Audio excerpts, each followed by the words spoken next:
ഉറക്കമില്ലാത്ത ആളാണോ നിങ്ങൾ? എന്നാ നിങ്ങളെ ഉറക്കാൻ ഒരു ലവ് സ്റ്റോറി ആയിട്ട്, ഒരു മലയാളം ലവ് സ്റ്റോറി ആയിട്ട് നമ്മുടെ pan Indian star, pan Indian actor Roshan Mathews, Sarin Shihab, അതേപോലെ തന്നെ നമ്മുടെ നന്ദു ബ്രോ വന്നിട്ടുണ്ട്. Thank you so much. കാരണം കുറച്ചു ദിവസമായിട്ട് ഉറക്കം ഉണ്ടായിരുന്നില്ല, നന്നായി ഉറങ്ങാൻ പറ്റിയിന്ന്. 2.25 മണിക്കൂറിന്റെ പടമാണ് ഇത്തിരി നേരം. എന്നാ പടം കണ്ടപ്പോ ഒത്തിരി നേരം അതാണ് തോന്നിയത്. 5 ദിവസത്തിന്റെ ഒരു എഫക്റ്റ് ആയിരുന്നു ഈ പടത്തിന്. ഇതിലും സ്പീഡിൽ പോവും.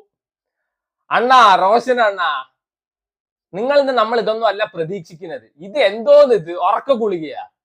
സോ ഈ സിനിമ തുടങ്ങുന്ന സമയത്ത് ഇതിന്റെ ഒരു കൺസെപ്റ്റ് ഉണ്ട്, അത് പെട്ട സാധനമാണ്. നമ്മുടെ മൈത്രേ ഇതില് മീശ വെച്ച ഹൾക്ക് ഹോഗൻ എന്നാണ് പറയുന്നത്. Nice, very nice, I like it.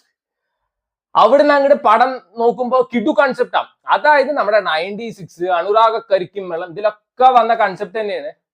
അതിൽ ലൈഫ് ഉണ്ട്, ഇതിലൊരു തേങ്ങാ പിണ്ണാക്കും ഇല്ല. ഇത് എങ്ങനെയാണെന്ന് വെച്ചാ, നായകനും നായികയ്ക്കും തിരുവനന്തപുരത്തിലെ സകല ബാറിലും കയറണം. അതിന് വേണ്ടിയിട്ട് ഒരു പടം, അവരുടെ ശപഥം പൂർത്തിയാക്കാൻ വേണ്ടി ഒരു പടം എടുത്തു വെച്ചിരിക്കുകയാണ്. ഇവർക്ക് വെള്ളം അടിക്കാനും അതേപോലെ തന്നെ കള്ള് കുടിക്കാനും വേണ്ടി ഒരു പടം. ചുരുക്കി പറഞ്ഞ എന്റെ അവിഹിതമൊക്കെ ഭയങ്കര നോർമലൈസ് ചെയ്തിട്ടുണ്ട്. നായകന് ഭാര്യയും കൊച്ചൊക്കെ ഉണ്ട്. നായകൻ എക്സിനെ കാണുന്നു, എക്സിന് വീണ്ടും നായകനോട് ക്രഷ് അടിക്കുന്നു, നായകന് വീണ്ടും എക്സിനോട് ക്രഷ് അടിക്കുന്നു. ഒന്നെങ്കിൽ നിനക്ക് ബോധം വേണം നിനക്കൊരു കൊച്ചും പെമ്പർനോത്തി ഉണ്ട് എന്ന്, അല്ലെങ്കിൽ ആ കൊച്ചിന് ബോധം വേണം നീ കെട്ടിയതാണ് എന്ന്. അത് രണ്ടും ഇല്ലാത്തതുകൊണ്ട് പിന്നെ എന്തോന്ന് പറയാൻ. ആൻഡ് ഇതൊരു ലൈഫ് ഇല്ലാത്ത പടമാണ്. ഇവര് വെള്ളം അടിക്കുന്നു, ഒരു ബാറിൽ കയറിയിട്ട് അടുത്ത ബാറിൽ കയറി വീണ്ടും വെള്ളം അടിക്കുന്നു.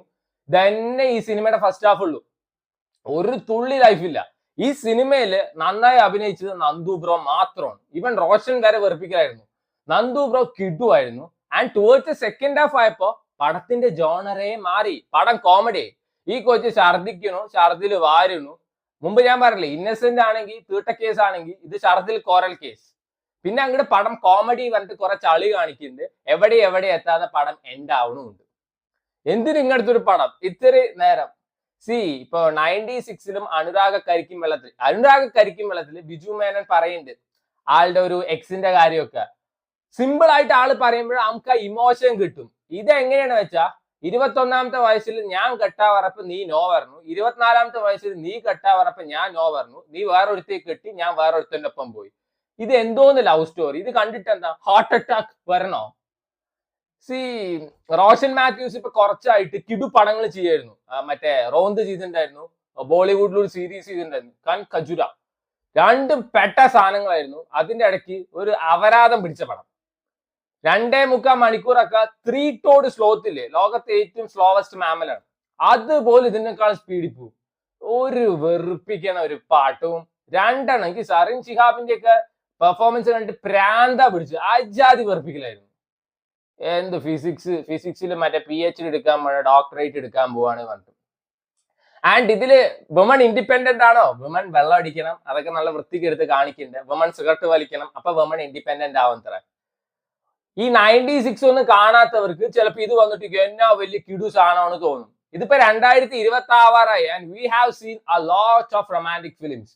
അത് ഭയങ്കര ഫീലുള്ള പടങ്ങൾ കണ്ടിട്ട് ഇജാതി അപരാധം ഒന്നും കാണുമ്പോൾ ഒരു ഫീലും തോന്നുന്നില്ല.